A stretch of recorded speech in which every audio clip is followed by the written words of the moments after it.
안녕하세요. 아이고.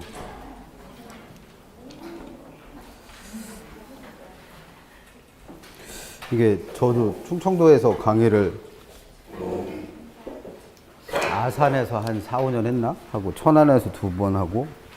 근데 원래 충청도 사람들이, 저도 충청도 사람이지만 좀 뭐라 그러지? 이렇게 중간에 배신을 잘 안 하는 스타일이잖아요. 근데 여기는 희한하게 첫 주에는 인원이 이거보다 많았던 것 같은데 중간에 점점 없어져. 그래서 충청도 사람들은 은근과 끈기의 사람들인데 이해하네? 네. 그래요? 아, 그래서 그런 거야? 알겠습니다. 그래서 중간에 인원 변동이 별로 없거든요, 학원마다. 특히나 이제 막판에 정리이기 때문에.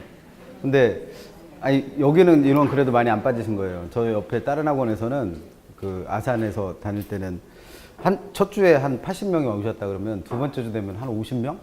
세 번째 주 되면 한 40명? 확 줄어요. 그래서 그게 시험 막판인데 왜 빠지시나 그랬더니 다 첫 주 해보고 아유, 내년에 해야겠다. 은근과 끈기로 내년에 해야겠다. 그래서 내년에 또 하시나 봐요. 그래서 한 4년 나갔었는데 쭉 이어서 4년 나갔는데 처음에 뵀던 분이 마지막까지 계신 분도 꽤 많아요. 그래서 야, 이 동네가 돈이 많긴 많구나. 네, 그래서 급하질 않으니까 급하셔야 돼요. 네, 시험 이제 50일 정도 남았죠. 50일 정도 남은 상태고 남은 기간 동안만 잘 하시면 사실은 뭐 10국태하고 동영모의고사만 잘 하셔도 점수는 10점에서 많게는 한 15점까지 올라갈 수 있어요. 그러니까 2달 남은 기간 잘 정리하시면 큰 무리 없이 진행할 수 있으니까. 31페이지 보시고요. 31페이지.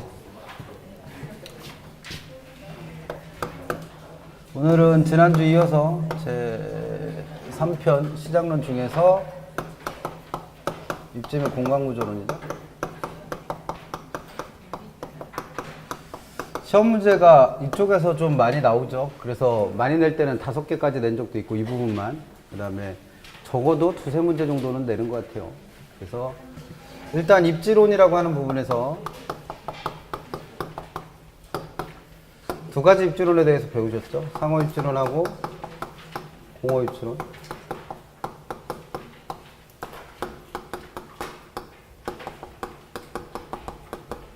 그래서 상호 입지론은 다시 공부하실 게 2가지 정도 됩니다. 하나는 중심지에 대한 이론하고 하나는 상점의 종류.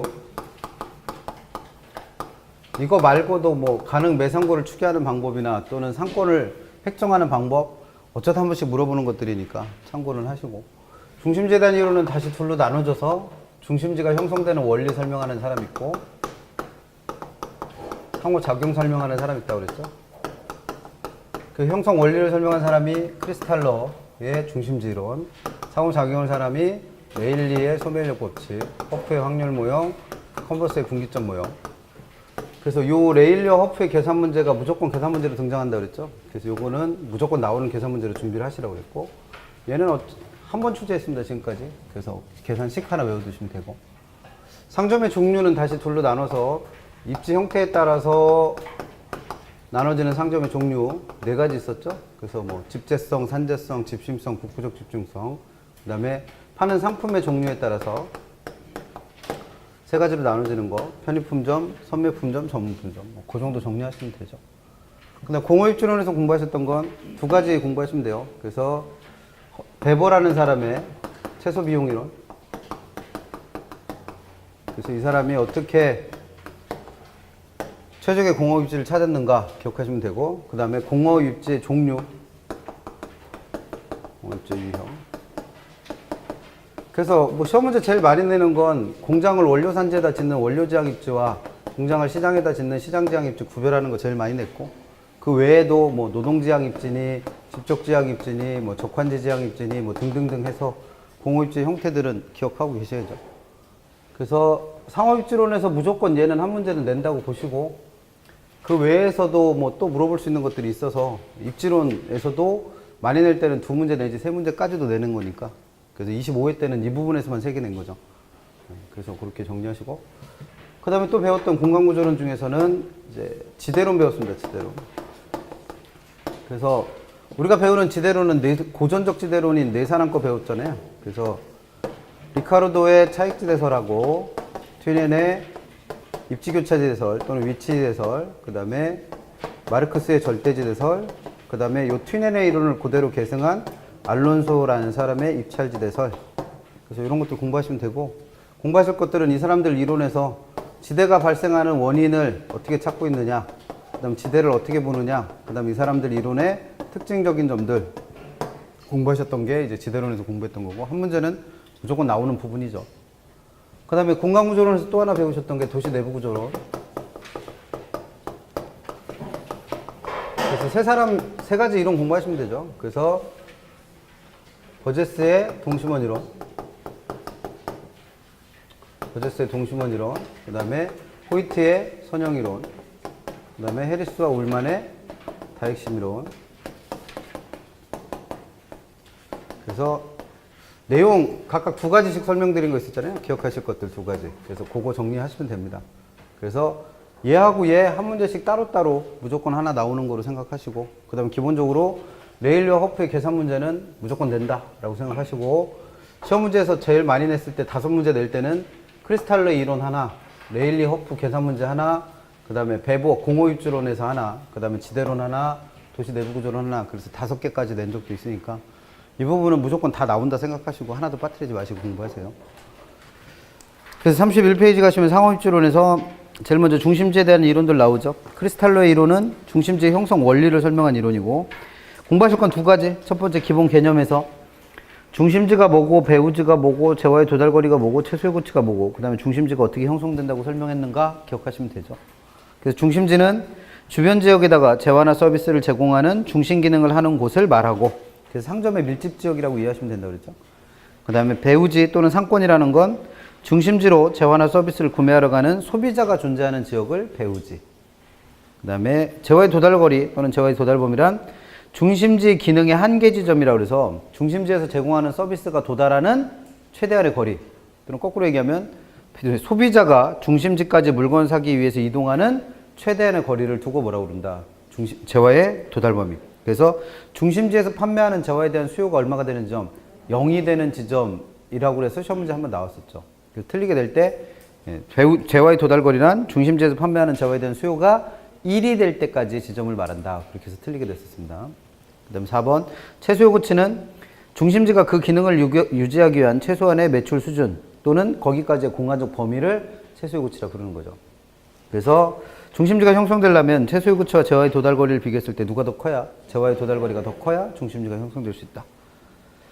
그 다음에 2번째 중심지 이론의 특징적인 점. 그래서 이 사람은 크리스탈러는 중심지를 고차 중심지와 저차 중심지로 구분한 거죠. 그래서 고차 중심지는 그 특징이 저차 중심지보다 중심지 간의 거리가 멀 수밖에 없어요. 재화의 도달거리가 넓기 때문에. 그래서 중심지 간의 거리가 멀고, 그 다음 중심지의 크기도 크고 중심 기능도 훨씬 다양하다고 그랬죠. 그래서 고차 중심지 예로 백화점 들으시라고 그랬고, 저차 중심지 예로 편의점 예를 들었었습니다. 그래서 3번 2가지 원리, 이 사람이 생각한 중심지 간의 2가지 원리. 저차 중심지는 그 숫자가 엄청나게 많은데 고차 중심지로 갈수록 그 수가 점점 줄어들어서 피라미드 형태의 계층 구조를 띠고 있다. 계층의 원리라고 설명을 하고, 그 다음에 고차 중심지는 기능이 다양하기 때문에 저차 중심지의 기능을 기본적으로 모두 다 포함한다는 거죠. 그래서 고차 중심지의 주변으로 갈수록 저차 중심지의 수가 감소한다. 포섭의 원리. 그래서 그 2가지 원리를 설명한 사람이 크리스탈러. 그래서 2가지 공부하시면 되죠. 기본 개념에서 쓰는 용어들, 그 다음에 이 사람이 생각한 중심지가 갖고 있는 특징. 그 다음에 레일리의 소매인력 법칙은 2가지의 중심지가 존재할 때 어디로 물건을 사러 가느냐, 그 상호작용 내지는 선택 원리를 설명한 게 레일리죠. 그래서 이 사람은 소매인력 법칙이라는 거에서 중심지의 상거리 흡입력, 이걸 다른 말로 소매인력이라 부르는 거죠. 그래서 그 소매인력의 크기가 인구 규모에 어떻고 비례하고 거리까지의 제곱에 반비례한다라고 해서 소매인력 구하는 식 만들어낸 사람이 레일리였어요. 그래서 요 소매인력 구하는 식을 이용해서 뭔가를 구하는 문제가 나온다고 그랬죠. 그래서 이때 구할 수 있는 게 4가지였어요. 첫 번째 당연히 뭐 구할 테고, 소매인력 구할 수 있을 테고, 2번째 구매 유인 비율, 물건 사러 가는 사람들의 비율 구할 수 있다고 그랬고, 세 번째, 이용객 수, 그 상점으로 물건을 사러 가는 이용객 수 구할 수 있다고 그랬고, 네 번째, 매출액까지 구할 수 있다고 그랬어요. 그래서 시험 문제가 나오면 만약에 레일리에 대해서 물어봤다. 그러면 뭘 생각해 놔셔서 소매 인력의 크기를 어떻게 구한다? 거리의 제곱분의 인구수로 구한다 라는 걸 이용해서 이거 구하라고 시험 문제 내진 않을 거 아니에요. 그래서 요 셋 중에 뭔가를 구하라고 할 테니까 이거 구한 값을 이용해서 이거 구하고, 이거 구한 거로 이거 구하고, 이거 구한 거로 이거 구해서 뭔가를 찾아내시면 되죠. 그래서 계산 문제 하나 나오는 거라고 그랬고, 한 페이지 넘겨보시면 두 번째 컨버스의 분기점 모형은 레일리의 이론을 조금 수정을 해서 분기점의 위치를 찾는 걸 분기점 모형이라고 부릅니다. 그래서 1번에서 분기점이라는 건 A 중심지와 B 중심지를 연결하는 직선상에서 두 도시 상권의 구분이 되는 분기점, 즉 두 중심지 간의 소매인력의 크기가 어떻게 되는 지점, 같아지는 지점을 분기점이라 하고, 그 분기점이 A라는 중심지 또는 B 중심지로부터 얼만큼 떨어져 있느냐, 그 거리 구한 사람이 누구다? 컨버스를 했어요. 그래서 이걸 구하는 원리가 분기점에서는 A 도시의 소매인력과 B 도시의 소매인력이 어떻게 된다? 같아진다 이용해서 구한다고 그랬습니다. 그래서 구하는 식 3번에 있는 거 하나 외워두시면 좋겠다 그랬죠. 그래서 만약에 A로부터의 거리를 구하고 싶다면 위에는 누구 들어가고 A, B 사이에 거리 들어가고 밑에는 1에다가 루트 해갖고 밑에는 누구? A. 만약에 이걸 B로부터의 거리를 구하려면 밑에가 B. 그래서 A분의 B 해갖고 구하시면 됐죠. 그럼 세 번째 있는 허프는 얘도 상점을 선택하는 원리인데, 레일리는 중심지가 두 개만 있다고 가정한다면 이 사람은 중심지 자체를 도시가 아니라 도시 내에 있는 상점으로 봤기 때문에 한 도시 내에도 3개 이상의 중심지가 존재할 수 있다. 그래서 이 사람의 이론을 이 물건을 사러 갈 확률을 구했다고 그래서 무슨 모형? 확률 모형이라고 부르죠. 그래서 1번에 있는 것처럼 레일리 이론을 약간 수정을 한 거예요. 그래서 2번 허프의 모형에서는 중심지가 두 개가 아니라 몇 개 이상? 3개 이상. 그리고 중심지는 도시가 아니라 그 도시 내에 있는 상점으로 본다는 거죠. 그래서 이 사람 이론의 가장 큰 특징은 그 소매인력 구하는 식에서 나오는 것처럼 무슨 계수를 쓴다? 공간 마찰 계수라는 걸 이용해서 거리를 물리적 거리가 아니라 시간거리 개념을 사용한다고 그랬죠. 그래서 이 사람은 소매인력 구하는 식의 모양만 다를 뿐 구하고자 하는 건 누구랑 똑같다? 레일리와 똑같다고 그랬어요. 그래서 만약에 허프의 문제가 나오면 가장 먼저 신경 쓰셔야 될 건 뭐의 크기부터 찾아봐라. 공간 마찰 계수부터 확인하겠어요. 마찰 계수. 그래서 소매인력의 크기를 구할 때 거리의 그냥 제곱이 아니라 뭐 하니까 마찰 계수의 제곱을 하니까 마찰 계수가 얼마로 주어지는지부터 무조건 확인하시고, 그 다음에 거리에 제곱해갖고 위에 인구수가 아니라 매장의 면적을 나눠주면 되는 거죠. 그래서 이 식을 이용해서 이 네 가지 중에 뭔가 하나를 구하는 게 허프의 계산 문제로 나옵니다. 그래서 시험 문제에서는 레일리와 허프 문제는 무조건 하나는 나온다고 생각하고 공부하시라고 그랬죠. 그래서 122번 레일리의 소매인력 법칙에 따르면 A 도시가 B 도시보다 인구 규모가 더 크대요. 그럼 아까 소매인력의 크기는 인구수에 어떻다고 그랬으니까 비례하다고 그랬으니까 인구수만 갖고 생각하면 A와 B 중에 누구의 소매인력이 더 크겠다? A가 더 크겠죠. 근데 상권의 경계에서는, 상권의 경계는 아까 개념 정의할 때 둘의 소매인력이 어떻게 된다? 같아진다 그랬잖아요. 그러면 인구수로는 A의 소매인력이 큰 상황에서 지금 상권의 경계에서 소매인력의 크기가 같아지려면 거리는 누가 더 가까워야 되는 거예요? B가 더 가까워야죠. 그래서 122번 문제 나왔던 기출지문이고, 소매인력의 크기가 같은 상권의 경계 지점은 두 도시의 인구수의 차이가 생긴다면 인구수가 많은 쪽 아니면 작은 쪽, 인구수가 작은 쪽 가까이에서 상권의 경계가 형성됩니다. 그러니까 상권의 경계는 어디에 있다? 인구수 작은 중심지 쪽에 가까이 있다. 이렇게 외워두시면 되겠죠. 당연한 얘기잖아요. 소매인력 어떻게 구한다고요? 아니 상권의 경계는 소매인력 크기가 어떻게 되는데? 같아지는데, 그럼 이 힘의 크기가 같아지려면 인구수가 얘가 크다며요. 그럼 거리는 얘가 유리해야지 이 크기가 같아질 거 아니에요. 등치가 큰 사람하고 등치가 작은 사람이 맞짱을 뜨려면 얘가 뭐래도 잘해야 돼. 쌈이라도 잘해야 될 거 아니에요. 그런 얘기. 123페이지.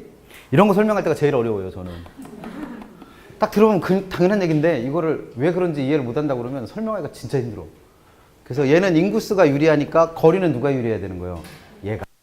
그래서 상권의 경계는 누구 가까이 있다? 작은 중심지 가까이 있다. 그래야지 같아지잖아요. 얼굴이 잘생겼으면 내가 장가 가려면 방법이, 내가 얼굴은 못생겼는데 장가를 가려면 뭐라도 많아야 돼. 그런 거예요, 그런 거. 123페이지. 123페이지. 그래서 와이프가 돈 많은 줄 알고 결혼했다가 그래서 요즘은 찍소리도 못하고 살고 있습니다. 123페이지에 고차 중심지는 저차 중심지보다 그 숫자가 어떻다? 적다. 백화점 생각하면 되죠. 그 다음에 중심지의 거리는 더 멀다. 그 다음에 중심지의 기능은 다 다양하다. 그래서 저차 중심지의 기능을 모두 포함하고 있다.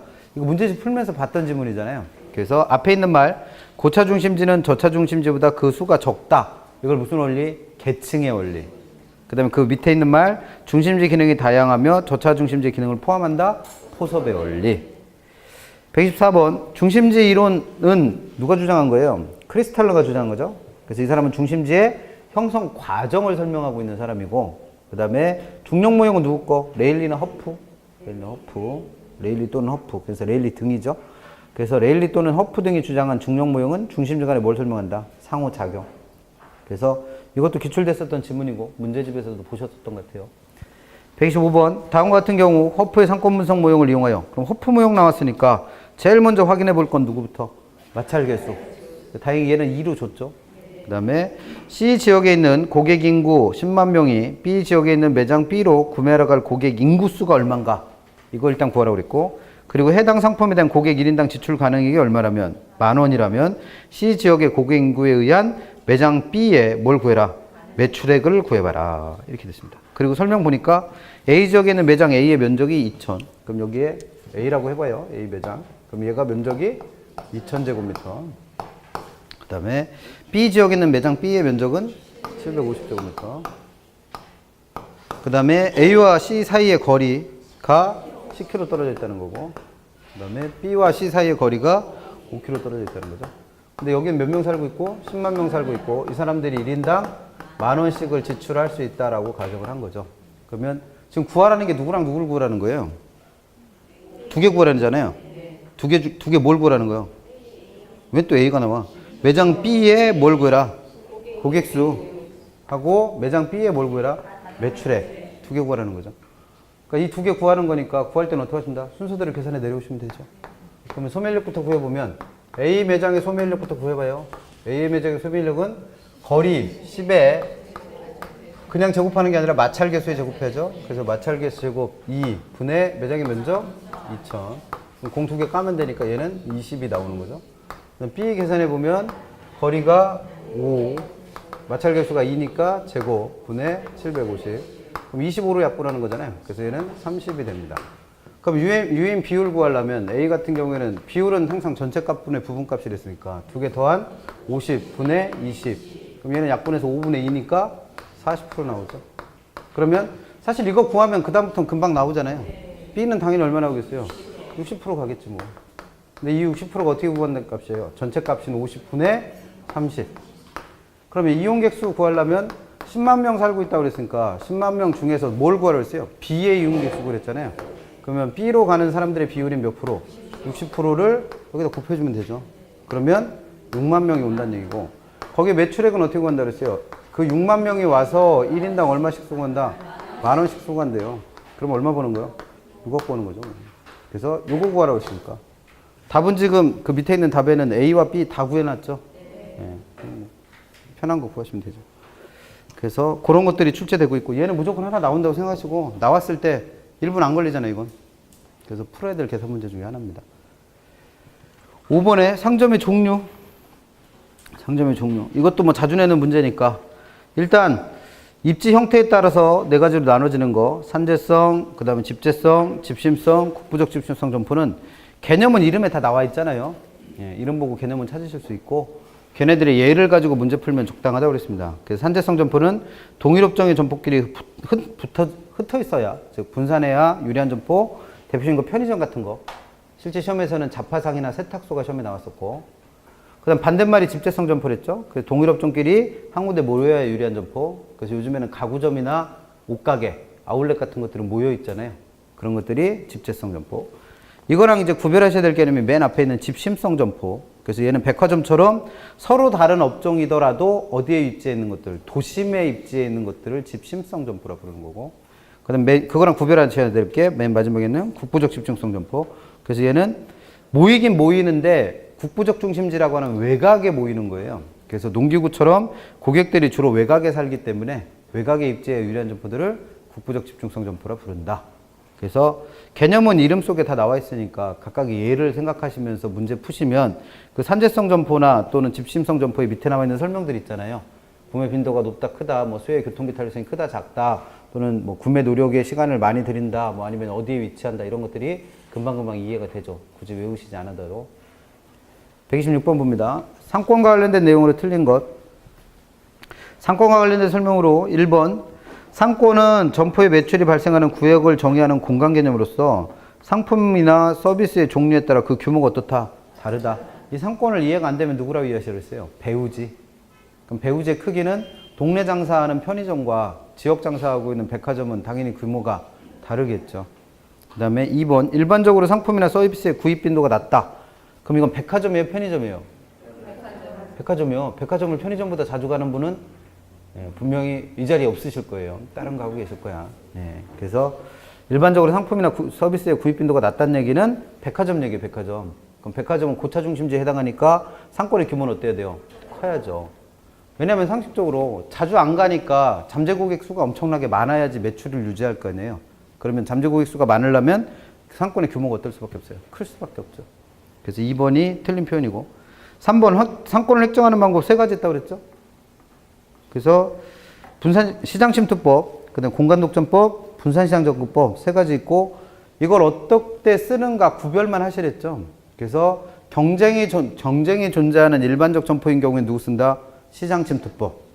그다음에 거리 제한 같은 것들이 있어서 그 지역 내 독점이 존재하는, 지역 독점을 행사하는 상점에서는 공간독점법. 그리고 이 문제에서 물은 것처럼 전문 품종과 같이 특정 지역에만 상점이 있는 시장의 경우에는 분산시장 접근법을 이용해서 상권을 획정해 준다가 시험에 2번인가 3번 나왔습니다. 그래서 자주 나오는 건 아니니까 구별만 하실 줄 아시면 되고, 4번 컴퍼스는 경쟁하는 두 도시에 각각 입지해 있는 소매시설 간 상권의 경계 지점, 이게 이제 상권의 경계 또는 분기점이라고 하는 거죠.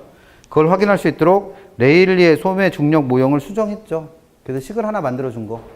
그래서 A, B 사이의 거리를 1에다가 루트 A분의 B 그래갖고 구하는 식 만든 사람이 누구다? 컨버스. 5번 허프는 상권 분석에서 결정론적 접근보다 확률적 접근이 필요하다고 봤다. 이게 무슨 얘기냐면 레일리는 둘 중에 하나만 간다고 보잖아요. 중심지가 2개니까. 그러면 어디로 갈 거냐를 결정만 하면 되는 거예요. 상점이 2개밖에 없으니까. 근데 허프는 중심지가 몇 개 이상 있다고 봤으니까 3개 이상이 봤다니까 갈 수 있는 곳이 3개 이상이니까 어디로 가느냐가 중요한 게 아니라 일로 가는 사람들의 비율, 확률이 얼마냐가 중요하다는 거예요. 그래서 중심지가 2개만 있다라고 본 레일리를 뭐로 본다면, 결정론적 접근이라고 본다면, 중심지가 3개 이상 있다고 본 허프의 경우에는 뭐로 보신다? 확률론적 접근을 보죠. 그래서 허프의 모형을 뭐라 불러요? 확률 모형 이렇게 부르는 거죠. 그래서 틀린 건 2번이고 3번 같은 경우에는 자주 나왔던 건 아니지만 아까 언급은 한다는 문제였으니까 참고해 두시면 되죠. 127번 상점은 입지 특성과 금화 습관에 의해서 분류되는데 이와 관련된 설명을 옳은 걸 찾아보래요. 1번 같은 업종이 서로 모여야 유리한 점포, 가구점 같은 거죠. 집, 재. 2번 구매의 노력과 비용에 크게 구애받지 않고 소비자의 취미나 기호 등에 따라 구매하는 상품. 그럼 얘는 입지 형태에 따라 구분한 게 아니라 파는 상품을 설명해 준 거잖아요. 그럼 상품에 따라 구분되는 건 3가지지. 아까 얘기 드린 대로 편의품점, 선매품점, 전문품점. 그럼 여기서 힌트를 찾을 수 있는 단어는 뭐예요? 구매의 노력과 비용에 크게 구애받지 않는다는 얘기예요. 그럼 사는데 들어가는 비용을 신경 쓰지 않는다는 건 겁나 비싼 물건이라는 거죠. 그럼 이게 뭐예요? 우리가 소위 명품이라고 불렀던 전문품이에요. 전문품. 그래서 얘는 전문품점에 대한 설명이고. 3번 동일 업종의 점포끼리 국부적 중심지. 이거 나오면 다 그만해도 되죠. 뭘. 농기구점 같은 뭐 국부적 집중성 점포. 얘는 입지 형태에 따른 분류고. 그 다음 4번 분산 입지에 유리한 유형의 점포다.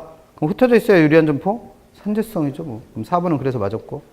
5번 여러 상점들을 상호 비교한 후 구입하는 상품. 그럼 얘도 상품에 따라 상점을 나누는 거잖아요.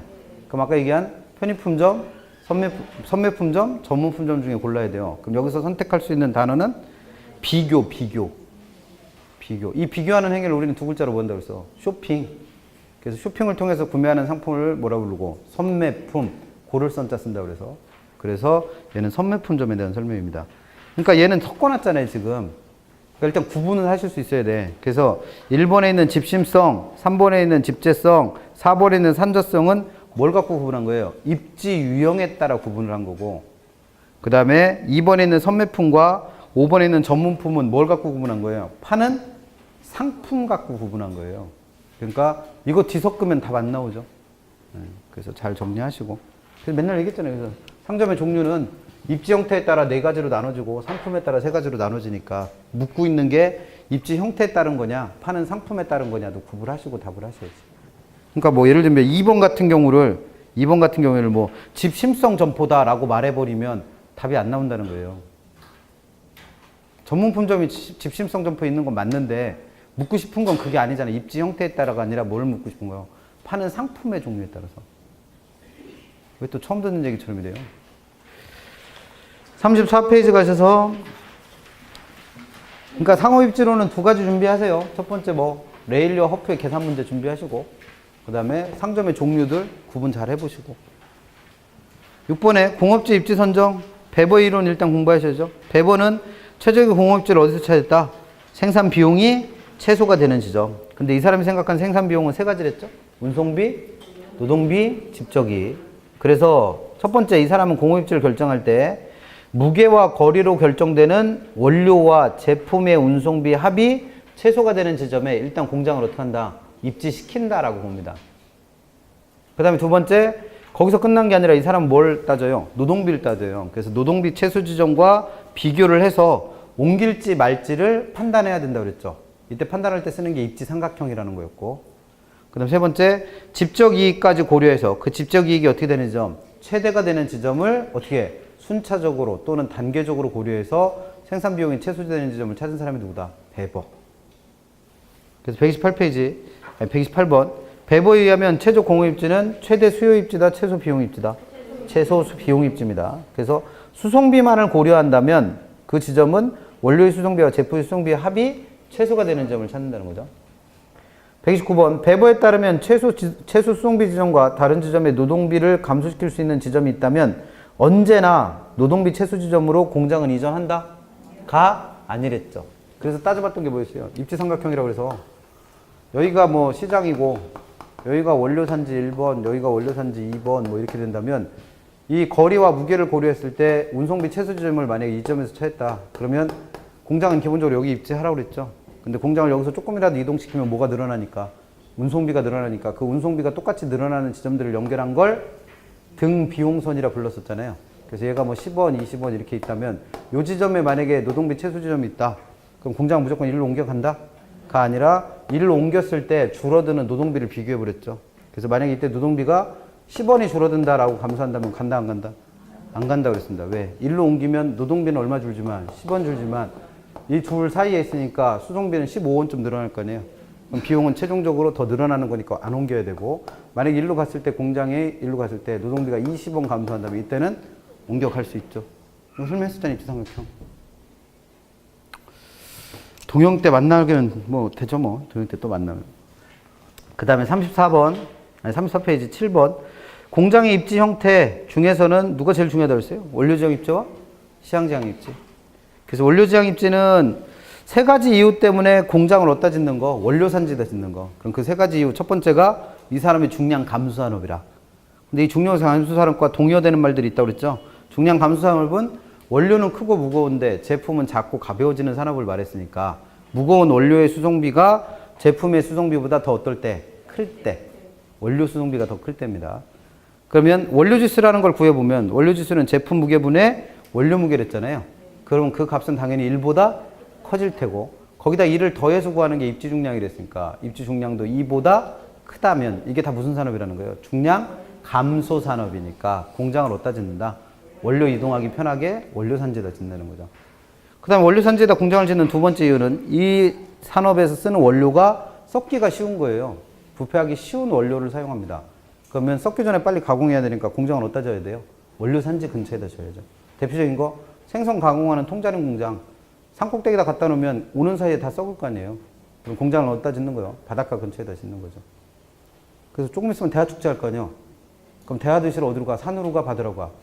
바다로 갈 거 아니에요. 왜? 원료가 거기서 나오니까. 근데 다 중국에서 수입한다는데 뭘 굳이 거기까지 가서 올 필요 있나요? 다 타이거 새우라는데. 현장. 그래서 남당리는 그 축제할 땐 절대 안 가요. 그 홍성에 있는 남당리는 절대 안 가. 딴 날, 딴 때가 딴 때. 그 다음에 편제원료 또는 국제원료를 사용한다면 이 편제원료, 국제원료가 뭐였어요? 특정 지역에서만 나오는 원료. 그럼 원료가 그 지역에서밖에 안 나오니까 공장은 어디다 지을 수밖에 없다? 원료 산지에다 지어야죠. 그래서 백산수, 농심에서 만드는 백산수. 원료가 어디 나와요? 백두산에 나오잖아요, 백두산. 정확하게는 백두산이 아니라 장백산이에요, 장백산. 중국 쪽이니까. 그 장백산에 있으니까 그래서 공장을 어디에 짓겠어요? 장백산에 있겠죠. 그런 것들이 원료 지향 입지하는 세 가지 이유입니다. 이거 외워두시고 이거 거꾸로 뒤집으면 다 뭐다? 시장 지향 입지다. 그렇게 외우시라고 그랬습니다.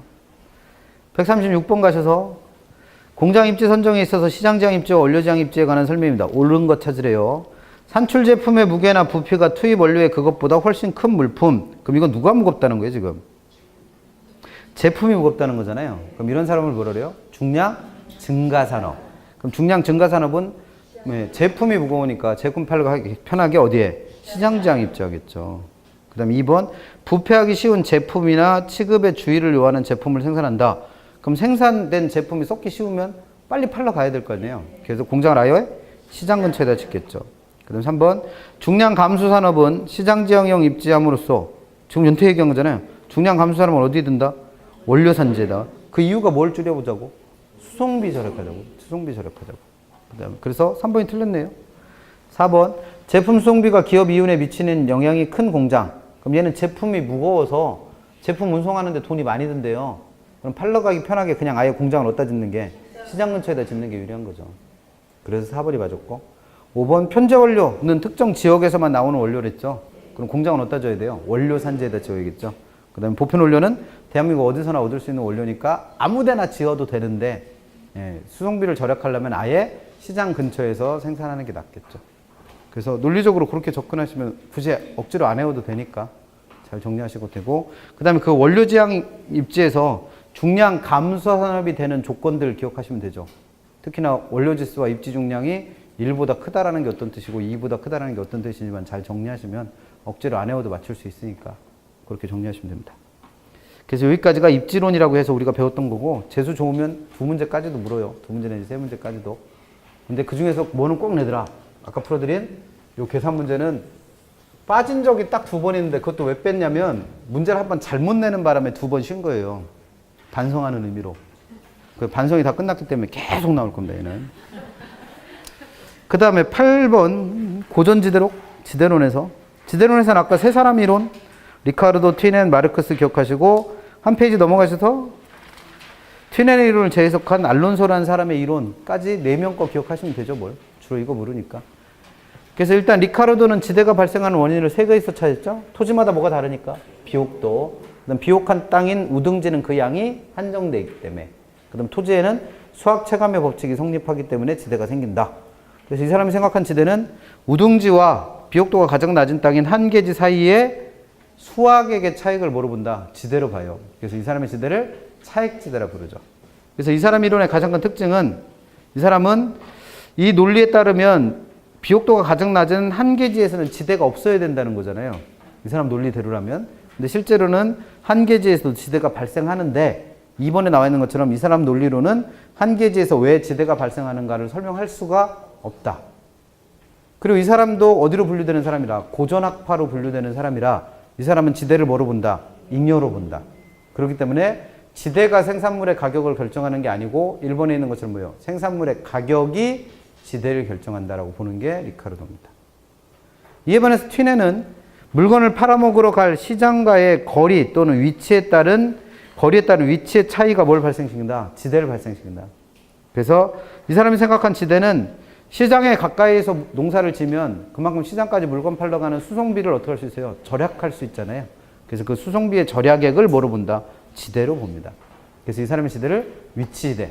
또는 이 토지를 이용하기 위해서 여러 사람이 경쟁한다고 해서 입지교차지대라고 부르는 거죠. 그래서 이 사람 이론의 특징은 지대곡선을 그려요. 지대곡선. 그래서 이 사람이 그린 지대곡선의 모양은 우하향하면서 원점에 대해서 볼록한 형태를 띠죠. 그래서 우하향한다라는 것의 뜻과 원점에 대해서 볼록하다라는 것의 뜻을 알고 계시면 된다고 했습니다.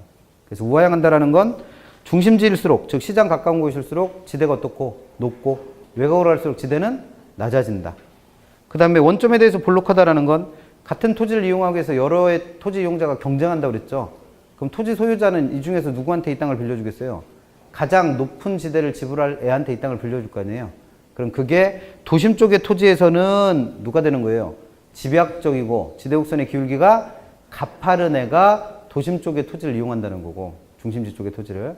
그 다음에 외곽적으로 나오면 가장 높은 지대를 지불할 수 있는 애가 누가 되는 거예요? 조방적인 애. 그래서 지대곡선의 기울기가 완만한 애가 가장 높은 지대를 지불하기 때문에 외곽의 토지를 이용합니다. 그러다 보니까 이걸 연결하면 원점에 대해서 볼록한 모양이 되는 거죠. 그래서 지대곡선의 두 가지 모양 정확하게 가시면 돼요. 그 다음에 마르크스의 절대지대설은 지대가 생기는 이유가 토지를 개인이 소유하니까 지대가 생긴다는 거예요.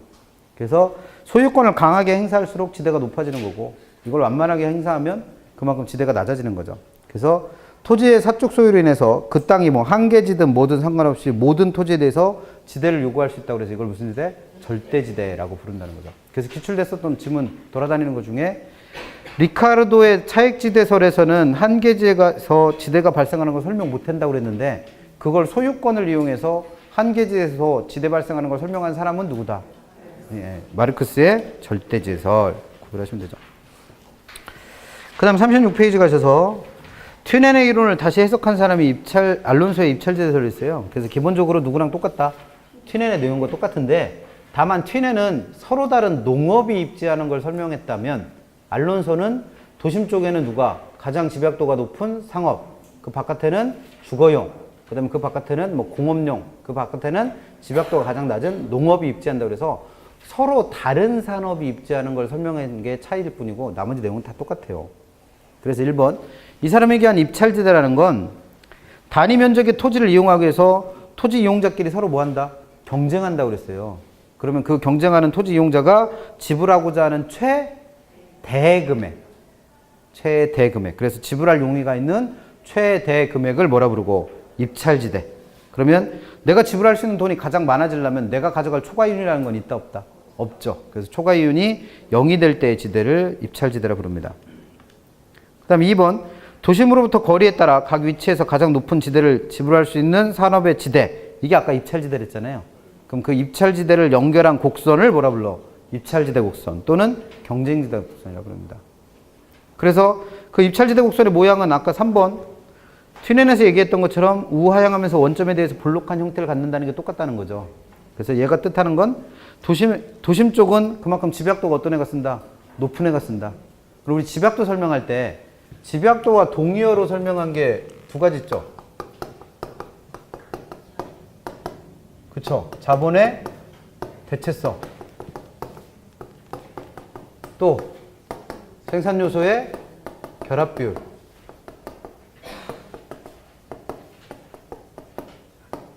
그래서 집약도가 높아질수록 대체성도 어떻고? 높고, 결합비율도 높고, 그러면 그만큼 생산성도 어떻게 된다? 높아진다. 이거 기억 안 나시는 분은 요약집에 182페이지 가보시면 깜짝 놀라는 사실을 발견해. 뭘 발견해? 이걸 내 글씨로 내가 직접 써놨어. 그래서 도심에서 멀어진다는 얘기는 어디 가러 간다는 거예요? 외곽으로 간다는 얘기죠. 그럼 외곽은 누가 이용해요? 조방적인 애가 이용하죠. 그럼 외곽으로 갈수록 자본의 결합 비율은 어떻게 돼? 낮아지죠. 그래서 이걸 다른 말로 뭐라 그래? 집약도 또는 대체성. 그래서 얘는 이 값들이 다 어떻게 된다? 감소한다는 거죠. 4번, 입찰지대 곡선의 기울기도 시험에 한번 물었었죠.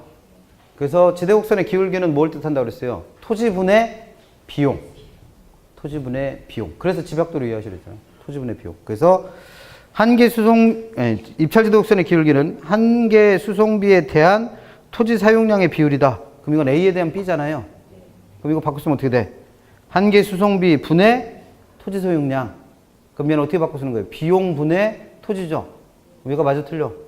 틀렸잖아요. 앞뒤에 바뀌었잖아요. 기울기가 뭐라고요? 입체지도 곡선의 기울기가 토지분의 비용이라니까. 그 밑에 토지가 뭐고 토지 사용량, 비용은 뭐예요? 운송비, 한개 운송비. 그래서 이거 어떻게 돼야 돼? 토지 사용량에 대한 한개 운송비의 비율 이렇게 돼야 됩니다. 기출문제 지문 있는 건데 왜 이렇게 멍하고 계셔? 그래서 4번은 틀렸어요. OX 없는데 X로 표시해 놓으시면 됩니다. 그래서 여기까지가 지대론이고 한 문제 정도 꼭 내요. 그래서 네 사람 이론 잘 정리하시면 됩니다. 나머지 사람들 뭐 이상한 거 듣도 보지도 못한 거 나왔다. 그러면 그냥 끼워 넣으려고 맞춰 놓으려고 어쩔 수 없이 넣은 거라고 생각하시면 돼요. 그 다음에 10번에 있는 도시 내부 구조론은 버제스가 주장한 동심원 이론, 호이트가 주장한 선형 이론, 해리스와 울만이 주장한 다핵심 이론에서 물론 우리 기본서에 있던 거, 요약집에 있던 거 내용 다 외우시면 더 좋죠. 근데 그런 게 쉽지 않으니까 각각 두 가지씩만 기억하자고 그랬습니다. 그래서 버제스에서 기억하실 거 첫 번째는 도시는 맨 가운데 있는 CBD를 중심으로 몇 개, 5개의 동심원 구조로 이루어져 있다라고 설명한 사람이 버제스. 그래서 그 5개 동심원의 순서 외우시랬죠? 그래서 제일 안쪽에 중심 업무지구, 영어로 CBD, 뭐 중앙 업무지구, 중심 업무지구, CBD 다 상관없어요. 있고 그 바깥에는 누구? 여러 개의 용도가 섞여 있는 전이지대. 그 바깥은 전부 다 뭔데? 주거지역인데 이 사람 이론에서 가장 중요한 건 뭐예요? 도심 가까운 곳, 접근성 양호한 곳에 누가 살더라? 저소득층이 살더라라는 거 잊지 마시랬죠. 그래서 바깥으로 갈수록 누가 살고 있다? 고소득층이 살고 있다. 그래서 20세기 초반, 정확하게는 1920년대 시카고를 중심으로 발전한 이론이다. 까지 조심만 기억하시면 더 좋고. 그거 말고도 뭐 도시 생태학적 측면에서 도시를 주거지역의 분화에 따라 설명했다. 뭐 이런 얘기도 다 맞는 표현인데 틀리게 되진 않죠. 참고하시면 되고. 그 다음 호이트의 선형 이론은 도시가 동그랗게 생겼던, 동심원 모형으로 동그랗게 생겼던 도시가 뭐에 발달에 따라? 교통망의 발달에 따라 외곽으로 확대돼서 원이 변형되는 무슨 모양으로? 부채꼴 모양으로 변형된다고 그랬어요. 그게 이제 첫 번째 기억하실 거고. 그 다음 이 사람 이론의 가장 큰 특징은 아까 버제스 이론에서는 가장 바깥에 살던 사람이 누구예요? 고소득층이죠. 그럼 얘가 외곽으로 확대됐으니까 고소득층은 도심으로 들어오기가 더 어려워진 거잖아요. 그래서 이 사람들의 주거지역이 어느 쪽으로 이동했다? 도심 쪽이 아니라 교통망 근처로 이동합니다. 도심 쪽으로는 창피해서 못 들어가. 저소득층 살고 있는데 어떻게 들어가? 그러니까 어디로 가야 돼요? 교통망 근처. 그래서 고급주택 지역들, 즉 고소득층 주거지역이 어디 근처로 입지했다? 교통망 가까운 곳에 입지한다. 그래서 접근성 양호한 곳에 이제 누가 산다? 고소득층 산다라고 설명한 사람이 호이트입니다.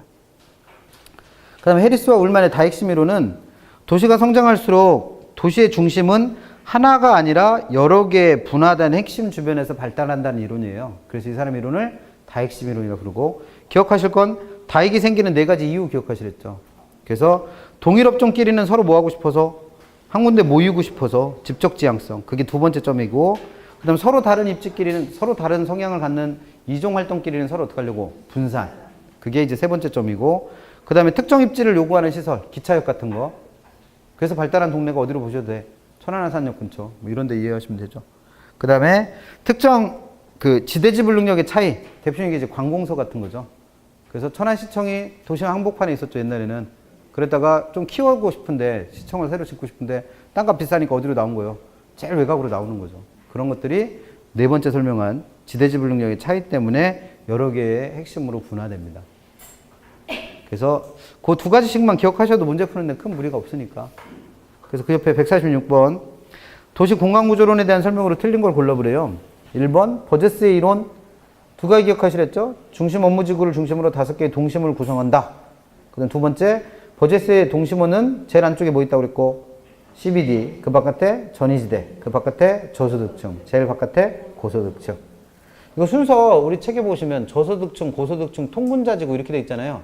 상관없어요. 통분자지대로 설명하든 고소득층 지대로 설명하든 어쨌든 안쪽에 누가 살고 저소득층, 바깥쪽에 고소, 이것만 아시면 돼. 3번 호이트의 선형이론에 따르면 주거비 지불 능력이 낮을수록, 그럼 이 사람은 고소득층이다 저소득층이다? 저소득층이죠. 그럼 저소득층의 고용기회가 많은 도심지역과 교통망이 근접한 지역, 그러면 저소득층들이 도심 근처, 도심과의 접근성이 양호한 곳에 살고 있다는 얘기죠. 이런 얘기를 한 사람은 호이트가 아니라 누구다? 버제스예요, 버제스. 뒤에 내용을 고칠 게 아니고 이 말은 호이트가 한 적이 없는 말이에요. 이건 누가 한 얘기요? 버제스가 한 얘기요. 버제스. 그래서 왜 옛날에 우리 역사 시간에 살고자 하면 죽고 죽고자 하면 산다 뭐 이런 거 있잖아요. 이거는 권율 장군이 한 말이다. OX. 더 어려운 걸 물어봤어. 누가 한 얘기요? 아, 명랑도 안 봤어요, 명랑. 이순신 장군이 한 말이요. 그럼 그걸 고치려고 하면 돼, 안 돼? 안 돼. 뭐가 틀린 거예요? 권율이 아니라 이순신으로 바꿔야 돼. 이런 문제예요. 아유, 확 와다. 확 와다. 4번. 요즘에 또 뭐 드라마, 영화 같은 거 하던데? 한일 합작 그래서 1592 임진왜란? 뭐 그런 거 하던데. 아, TV 볼 시간이 없죠? 네, 맞아요. 네, 죄송합니다. 그래서 3번이 틀렸어요. 3번은 뭐가 틀린 거예요? 호이트의 선형 이론이 아니라 버제스의 동심원 이론. 4번 해리스와 울만의 다핵심 이론에 따르면 도시는 하나의 중심이 아니라 여러 개의 중심으로 나눠진다고 그랬고, 5번 다핵심 이론에서는 지대를 지불할 수 있는 능력의 차이, 이건 관공서 같은 거 설명했던 거죠. 그 다음에 유사한 활동끼리는 서로 어떻게 하려고 했기 때문에 집중하려는 이유들 때문에 다액이 생길 수 있다고 그랬죠. 그래서 그런 정도 정리하시면 되고, 생각보다 많이 내요, 지금 설명한 부분에서. 그래서 많게는 3문제 정도까지도 나오는 부분이니까 최악의 경우 뭐 5개까지 낸 적도 있고, 그러니까 정리 잘 하시면 될 겁니다. 잠깐 쉬었다가 38페이지는 정책론부터 다시 할게요.